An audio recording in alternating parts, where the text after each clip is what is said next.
Délicieux, rapide et sain. Après avoir appris cette recette, je ne fais que des légumes comme ça. Pour commencer notre recette, je vais couper un demi-chou en grosses tranches. Ensuite, je vais couper une carotte en petits morceaux. Cette recette va vous impressionner. Ensuite, je vais couper un oignon en tranches moyennes, comme ça. Ensuite, je vais couper un demi-poivron jaune en petits cubes. Mes amis me demandent toujours d'enseigner cette recette si incroyable qui est le résultat de cette recette. Je vais faire la même chose avec un demi-poivron rouge et je vais aussi couper un demi-poivron vert. Chaque fois que je fais cette recette, il ne reste plus rien, ils me demandent toujours de faire plus. Ensuite, je couperai 2 pommes en fines tranches.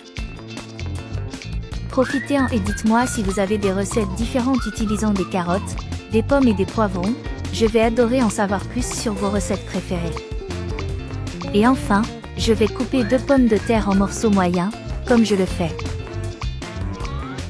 Maintenant, je vais ajouter tous nos ingrédients dans un sac en plastique qui peut aller au four. Et avant que j'oublie, dis-moi quelle ville tu regardes pour que je t'embrasse. Le câlin d'aujourd'hui va à Yolande Béton du Canada. Je suis heureux que vous appréciez nos recettes. Ensuite, je vais ajouter un peu d'huile d'olive. Cette recette est très délicieuse.